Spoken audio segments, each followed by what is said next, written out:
பிடிக்கல பிடிக்கலடா.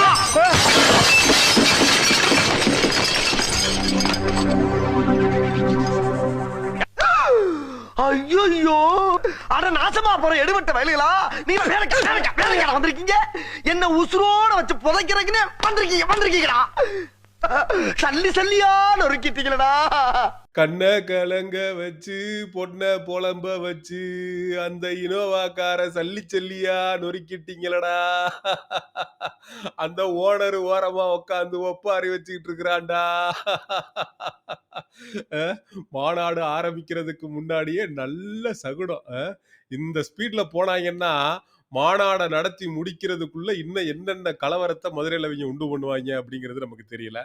அதாவது மதுரையில் 2வது தாவேகாவுடைய மாநில மாநாடு, அதற்கான பணிகள் மிக பிரம்மாண்டமாக நடந்து கொண்டிருக்க, கிட்டத்தட்ட 100 அடி இருக்கக்கூடிய ஒரு கொடி கம்பம் இனோவா கிறிஸ்டா கார் மேல விழுந்து அந்த கார் வந்து அப்பளம் மாதிரி சல்லி சல்லியா நொறுங்கி போச்சு. இத வந்து கொஞ்சம் கற்பனை பண்ணி பாருங்க. அந்த கொடிக்கம்பம் மக்கள் இருக்கக்கூடிய பகுதியில விழுந்திருந்துச்சுன்னா என்ன நடந்திருக்கும் அப்படின்றத நம்மளால கற்பனை கூட பண்ணி பார்க்க முடியல. இந்த மாதிரி காமெடியா சிரிச்சுக்கிட்டுலாம் வந்து நம்மளால கன்டென்ட் போட்டிருக்க முடியாது. இது ஒரு மிகப்பெரிய துக்க சம்பவமாக, ஒரு துயர சம்பவமாக மாறி இருக்கும் அப்படிங்கிறதுல எந்த விதமான மாற்று கருத்தும் இல்ல. இந்த தாவேகா தற்குறிங்க நடத்துற இந்த 2ஆம் மாநில மாநாட்டுல இது மட்டும் தான் நடந்திருக்கா? இன்னும் என்னென்ன சம்பவங்கள் நடந்திருக்கு? விஜய் என்னென்ன பேச போறாரு? இவனுங்க என்னென்ன கூத்தடிக்க காத்துட்டு இருக்கானுங்க? அப்படிங்கிறத பற்றி தான் இந்த காணொளியில தெள்ளத் தெளிவா பார்க்க போறோம்.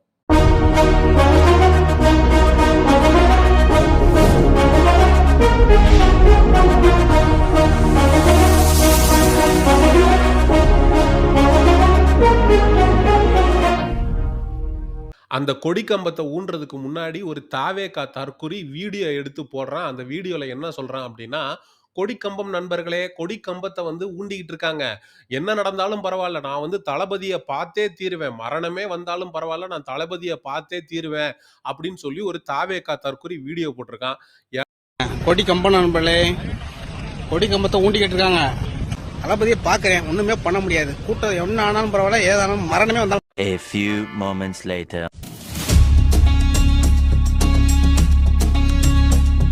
ஏண்டா தரித்திரம் பிடிச்ச மூதேவி, எந்த நேரத்துல வாய் வச்சுச்சோ அது வாய் வச்ச மாதிரியே மரணம் வந்துருச்சேடா. கிட்டத்தட்ட வந்துருச்சேடா. அந்த கார்ல விழுந்துச்சுல்ல அந்த கொடிக்கம்பம், அந்த காருக்குள்ள ஆள் இல்ல, சரி எந்த உயிர் சேதமும் இல்ல. அந்த காருக்குள்ள யாராவது உட்கார்ந்து இருந்திருந்தாங்கன்னா என்னடா நடந்திருக்கும்? ஒரு 2 உயிர் 3 உயிர் போயிருந்தா இவனுங்க இந்த மாநாட்டை நடத்தி இருக்க முடியுமா? மக்களுக்கு நடுவுல இது எவ்வளவு பெரிய கொந்தளிப்பை ஏற்படுத்தி இருக்கும். இந்த மாதிரி மாநாடு அப்படிங்கிற பேர்ல வந்து உயிர் பலியை கொடுத்துட்டானுங்க இவனுங்க அப்படின்னு சொல்லி எவ்வளவு பெரிய பிரச்சனையா இது மாறி இருக்கும். அதெல்லாம் அடிப்படை அறிவே இல்லாம ஒரு கொடிக்கம்பம் அப்படின்னு இவனுங்க ஊன்றானுங்கன்னா அந்த கொடிக்கம்பம் 100 மீட்டரா? அப்ப 100 மீட்டருக்கு சுற்றளவுல வேற யாரும் நிக்க கூடாது, மனித நடமாட்டம் இருக்கக்கூடாது, வண்டி வாகனங்கள் இருக்கக்கூடாது அப்படிங்கிற அடிப்படை அறிவு கூட அவங்களுக்கு எல்லாம் இல்லாம போச்சு. சுத்தி இருக்கிறவனை ஃபுல்லா கிளியர் பண்ணிட்டு அதுக்கப்புறம் இந்த கொடிக்கம்பத்தை வந்து அந்த பொக்லைனை வச்சு இங்க கொண்டு போய் ஊண்டி இருக்கணுமா இல்லையா? இந்த மாதிரி அடிப்படை அறிவு இல்லாதனாலதான் இவனுங்களை தற்குறிங்க அப்படிங்கிறத நம்ம ஆரம்பத்துல இருந்து இப்போ வரைக்கும் அழுத்தி சொல்லி வரோம். சரி, கொடிக்கம்பம் விழுந்துருச்சு, விழுந்ததுல காரு சுக்கு சுக்கா நொறுங்கிருச்சு. அடுத்து இவங்க என்னடா பண்ண போறாங்க அப்படின்னு பார்த்தா, அந்த சுக்கு சுக்கா நொறுங்கின காரை வந்து ஃபுல்லா கவர் பண்ணி அப்படியே ஒரு வண்டியில டோ பண்ணி அப்படியே கொண்டு போயிட்டு இருக்காங்க. டேய், என்னடா லாட்ஜ்ல கைதான விபச்சார அழகிகளை வந்து போலீஸ் கைது பண்ணி கூட்டிட்டு போவோமே முக்காடெல்லாம் போட்டு, அது மாதிரி கொண்டு போயிட்டு இருக்கீங்க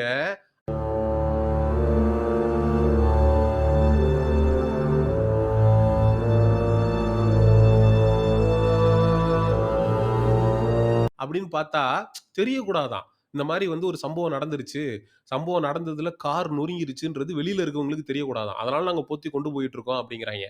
டேய், ஊர் உலகத்துல இருக்கிற எல்லா நியூஸ் சேனலும் இதை எடுத்து போட்டு சமூக ஊடகங்கள்ல எல்லாரும் உங்களை ஆல்ரெடி காரி துப்ப ஆரம்பிச்சுட்டாங்கடா.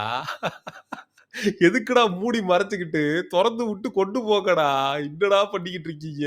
சமூக ஊடகங்கள்ல ஒரு சில அணில் குஞ்சுங்க சொல்லிக்கிறாங்க, இந்த மாதிரி ஸ்பாட்ல மட்டும் எங்க அண்ணன் இருந்திருந்தா என்ன நடந்திருக்கும் தெரியுமா அப்படின்றாங்க. என்னடா நடந்திருக்கும் அப்படின்னா, மெர்சல் படத்துல வந்து சங்கிலி கருப்பே அப்படின்னு சொல்லிட்டு அந்த ராட்டினத்தை இழுத்து நிறுத்தினாருல்ல எங்க அண்ணன். அதே மாதிரி 2 கையால அப்படியே புடிச்சு இழுத்து நிறுத்தி அப்படியே கேப்பை நட்டு தள்ளி இருப்பாரு.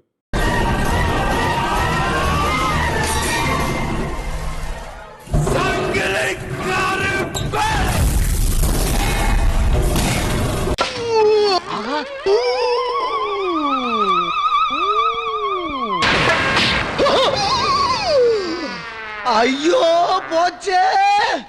இந்த மாதிரியான அசம்பாவிதங்கள்லாம் நடந்துறக்கூடாது அப்படின்னு தான் கழக பொதுச் செயலாளர் புசி ஆனந்த் அவர்களுடைய தலைமையில மிகப்பெரிய அளவுல ஒரு யாகம் ஒன்று நடத்தப்பட்டுச்சு. அந்த யாகத்துல வருண பகவானே மழை மட்டும் மாநாட்டில் பெய்திடக் கூடாது அப்படின்னு சொல்லி கோரிக்கை வைக்கப்பட்டுச்சு. அது மட்டுமல்ல, அணில் குஞ்சுகள் வந்து கரண்ட் கம்பியில ஏறிடக்கூடாது, சேர தூக்கிடக்கூடாது, கொடிக்கம்பம் அழுந்து விழுந்துடக்கூடாது அப்படின்னு சொல்லி பல்வேறு கோரிக்கைகள் வந்து முன்வைக்கப்பட்டிருக்கும்.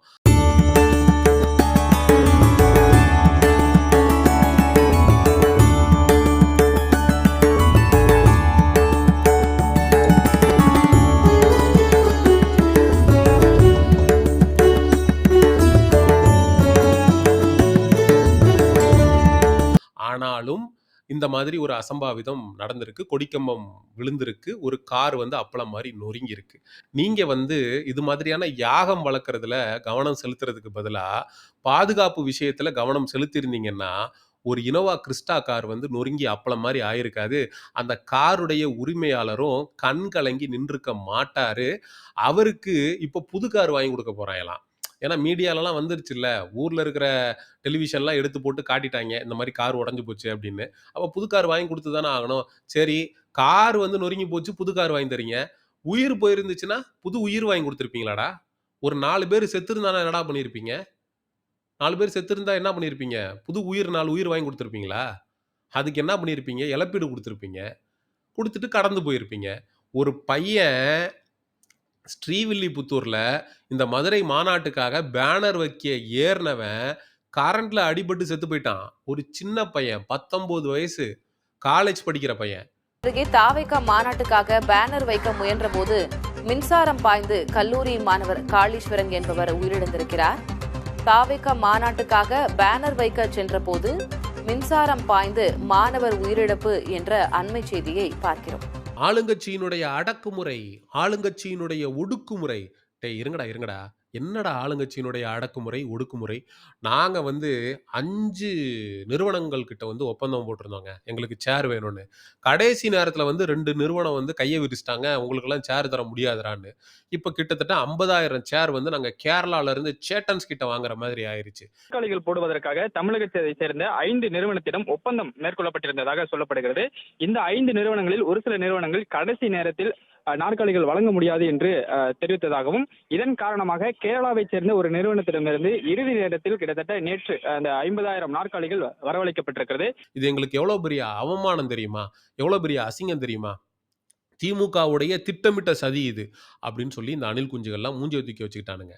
சரி என்னடா அப்படின்னு சொல்லி பார்த்தோம்னா, இவனுங்க எங்க போனாலும் அங்க இருக்கக்கூடிய பப்ளிக் ப்ராப்பர்ட்டியா இருந்தாலும் சரி, பிரைவேட் ப்ராப்பர்ட்டியா இருந்தாலும் சரி, உடைக்கிறது, டெஸ்ட்ராய் பண்றது. அதாவது தியேட்டருக்குள்ள போனா தியேட்டர் சீட்ட கிழிக்கிறது, உடைக்கிறது, ஸ்கிரீன உடைக்கிறது, ஸ்கிரீன கிழிக்கிறது. அதுக்கப்புறம் வந்து இந்த அஜித்குமார் அவர்களுடைய மரணத்திற்கு நீதி கேட்டு ஒரு கூட்டம் போட்டப்ப, கொடி கம்பத்துல இருந்த கொடிய சுருட்டி ஜட்டிக்குள்ள வச்சுட்டு போயிட்டானுங்க. அந்த கொடி வந்து இரும்புல இருந்தத கொண்டு போய் காயலாங்கடையில போட்டு சரகு அடிச்சுட்டானுங்க. அதுக்கப்புறம் வந்து மழை பெஞ்சா சேர தூக்கிட்டு இப்படி நின்றுறானுங்க. அப்ப எந்த சேர் கம்பெனிக்காரன் இவங்கள நம்பி சேர் குடுப்பான்? இவங்களெல்லாம் நம்பி சேர் குடுக்க முடியாது. எல்லாம் வந்து ஃபுல் டேமேஜ்ல தான் நமக்கு ரிட்டர்ன் ஆகும். அப்படின்றதுனால பண்ணிட்டாங்க. இத வந்து அப்படியே ஆளுங்கட்சியுடைய அடக்குமுறை, ஒடுக்குமுறை, அப்படியே ஆளுங்கட்சி உங்கள அடக்கிட்டாலும், ஒடுக்கிட்டாலும் போங்கடா. கடந்த 2 நாட்களாக அண்ணன் சீமான் அவர்கள் குறித்து இந்த தாவேகா தற்குறிங்க சமூக ஊடகங்கள்ல அவதூறு பரப்புனதுக்கான பலன இன்னைக்கு அனுபவிச்சிருக்கானுங்க அப்படின்னு தான் நான் பார்க்குறேன். அதாவது நமக்கும் தமிழக வெற்றிக் கழகத்திற்கும் கோட்பாடுகள், கொள்கைகள் இது எல்லாக வேறு வேறாக இருந்தாலும், மனித உயிர் அப்படிங்கிறது மகத்தானது அப்படிங்கிறது இந்த இடத்துல சொல்லி தான் ஆகணும்.